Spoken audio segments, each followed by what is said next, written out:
ஹரியானா மற்றும் ஜம்மு காஷ்மீர் சட்டமன்ற தேர்தல்களில் பதிவான வாக்குகள் நாளை எண்ணிக்கை. வாக்கு எண்ணும் மையங்களில் 3 அடுக்கு பாதுகாப்பு ஏற்பாடு. சென்னை மெரினாவில் விமானப்படைக்கு சொந்தமான 72 விமானங்கள் மற்றும் ஹெலிகாப்டர்கள் வானில் சாகசம். 21 ஆண்டுகளுக்கு பிறகு சென்னை வான்பரப்பில் நடைபெற்ற சாகச நிகழ்ச்சியை காண மெரினாவில் குவிந்த மக்கள். சென்னையின் வான்பரப்பில் சாகசத்தில் ஈடுபட்டது அதிநவீன ரஃபேல் போர் விமானம். இந்திய விமானப்படையின் வைர கிரீடத்தில் ஜொலிக்கும் மாணிக்கமான போர் விமானத்தை கண்டுகளித்த பார்வையாளர்கள். குறைந்த வேகத்திலும் சுற்றி சுற்றி சுழன்றும் விமானத்தை இயக்கி சாகச திறனை வெளிப்படுத்திய விமானி.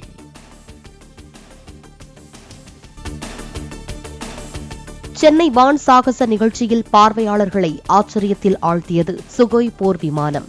செங்குத்தாகவும் தலைகீழாகவும் சுழன்று சுழன்று பறந்து வானில் ஜாலம் நிகழ்த்தியது. சென்னை வான்பரப்பில் மிரள வைத்த உள்நாட்டு தயாரிப்பான தேஜஸ் போர் விமானம். குறைந்த வேகத்திலும் சுற்றி சுற்றி சுழன்றும் விமானத்தை இயக்கி சாகச திறனை வெளிப்படுத்திய விமானி.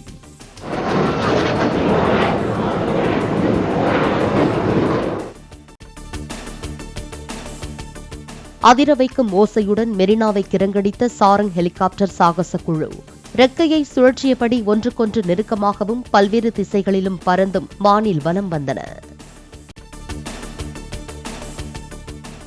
மெரினாவில் பாராசூட் உதவியுடன் விமானங்களில் இருந்து குதித்து ஆகாச கங்கை குழு சாகசம். 200 கிலோமீட்டர் வேகத்தில் வானில் இருந்து தரையை நோக்கி வந்து ஆச்சரியத்தில் ஆழ்த்தினர். விமானப்படையின் வான் சாகச நிகழ்ச்சியை மனைவி துர்காவுடன் நேரில் கண்டு ரசித்த முதலமைச்சர் மு.க.ஸ்டாலின். செம்மொழியான தமிழ் மொழியாம் என்ற பாடலுடன் முதலமைச்சரை வரவேற்ற விமானப்படை.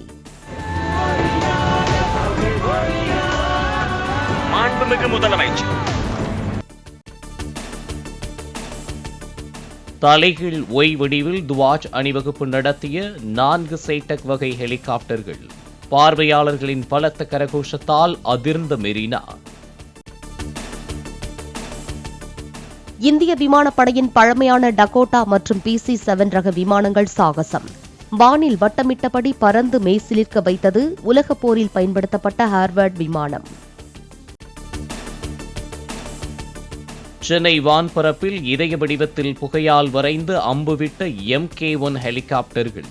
ஷாரங் வான் சாகச குழுவினரின் அசாத்திய திறனை கண்டு ஆர்ப்பரித்த மக்கள். சென்னையின் வான்பரப்பில் இந்திய தேசிய கொடியின் மூவர்ணத்தை புகையால் வரைந்து காட்டிய சூரிய கிரண் விமானங்கள். 9 ஹேக் ரக விமானங்கள் அதிவேகமாக வானில் அணிவகுத்து சாகசங்களை நிகழ்த்தின. சென்னை வானில் தேஜஸ் விமானங்கள் அணிவகுத்த போது வீரவேல் வெற்றிவேல் என முழக்கமிட்ட வர்ணனையாளர். நம்முடைய பெருமை, நமது தேஜஸ். இதோ உங்கள் முன்னால் கார்த்திகேய ஃபார்மேஷனில் வீரவேல் வெற்றிவேல். விமானத்தில் பறந்தபடி விமானி சைகை காட்டியதை மெய்மறந்து மக்கள் பார்த்து ரசித்தனர். அதிகளவிலான மக்களின் கண்முன் நடைபெற்ற சாகச நிகழ்ச்சி என்ற பெருமையை பெற்றது சென்னை வான் சாகச நிகழ்ச்சி. லட்சக்கணக்கானோர் பங்கேற்ற நிகழ்ச்சி லிம்கா சாதனை புத்தகத்தில் இடம்பெற்றது.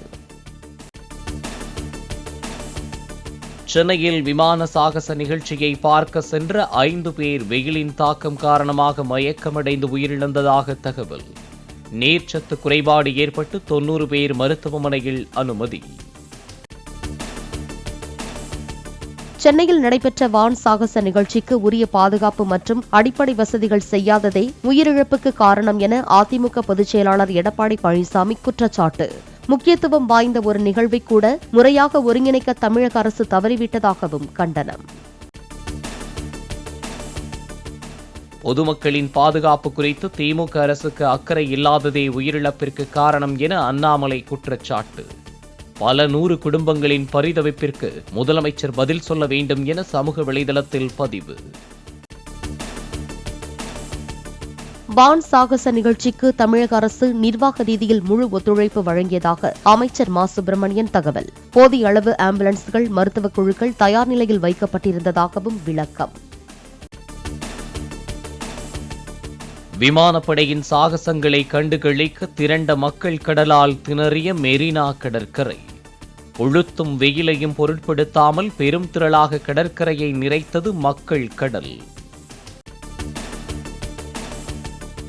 சென்னை வான் சாகச நிகழ்ச்சியில் பங்கேற்றவர்கள் ஒரே நேரத்தில் வீடு திரும்பியதால் சாலைகள் தோறும் அலைமோதியது கூட்டம். ரயில் நிலையங்கள், பேருந்து நிறுத்தங்களில் அலையலையாக படையெடுத்த மக்கள். சென்னையில் வான் சாகச நிகழ்ச்சி முடிந்த பின்பும் பல மணி நேரம் சாலைகளில் கலையாமல் இருந்த மக்கள் கூட்டம். மெரினாவில் இருந்து வாகனங்கள் நின்ற இடங்களுக்கு நீண்ட தூரம் குடும்பமாக நடந்து சென்ற மக்கள். வான் சாகச நிகழ்ச்சியை காண மெரினா வந்தவர்கள் ஒரே நேரத்தில் திரும்பியதால் ரயில் நிலையங்களில் அலைமோதிய கூட்டம். ரயில்களில் இடம் கிடைக்காததால் வீடு திரும்ப தண்டவாளம் வழியாக சாறை சாறையாக நடந்தே சென்றனர். நீலகிரி, கோவை, திருப்பூர், ஈரோடு, நாமக்கல் மாவட்டங்களின் ஓரிரு இடங்களில் இன்று மிக கனமழை பெய்யக்கூடும் என தகவல்.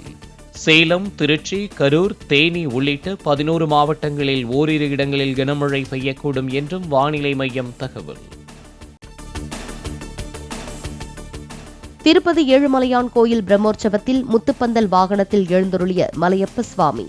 மகாவிஷ்ணுவின் அவதாரங்களை குறிக்கும் வகையில் வேடம் அணிந்தும் கோலாட்டமாடியும் வீதி உலாவில் பங்கேற்ற பக்தர்கள். பாலாறு நீர்பிடிப்பு பகுதியில் பெய்த கனமழையால் வாணியம்பாடி அருகே கட்டப்பட்டுள்ள தடுப்பணை நிரம்பி உபரி நீர் வெளியேற்றம். ஆந்திர அரசு கட்டியுள்ள 12 அடி உயர தடுப்பணை நிரம்பி பாலாற்றில் தண்ணீர் வர தொடங்கியதால் மக்கள் மகிழ்ச்சி. டெல்லியில் நிகழ்ச்சியில் கேட்கப்பட்ட சிக்கலான கேள்விக்கு பதில் சொல்லி அரங்கத்தை சிரிப்பில் ஆழ்த்திய வெளியுறவுத்துறை அமைச்சர் ஜெய்சங்கர். வடகொரிய அதிபர் அல்லது அமெரிக்க முதலீட்டாளர் யாருடன் விருந்து சாப்பிட விருப்பம் என்ற கேள்விக்கு விரதம் இருப்பதாக பதிலளித்தார். 20 ஓவர் மகளிர் உலகக்கோப்பை லீக் போட்டியில் பாகிஸ்தானை வீழ்த்தியது இந்திய அணி. 6 விக்கெட்டுகள் வித்தியாசத்தில் 18.5 ஓவர்களிலேயே வெற்றியை ருசி பார்த்தது. பங்களாதேஷ் அணிக்கு எதிரான முதலாவது 20 ஓவர் கிரிக்கெட் போட்டியில் இந்திய அணி வெற்றி. 3 விக்கெட்டுகளை இழந்து 132 ரன்கள் எடுத்து வெற்றி பெற்றது இந்திய அணி.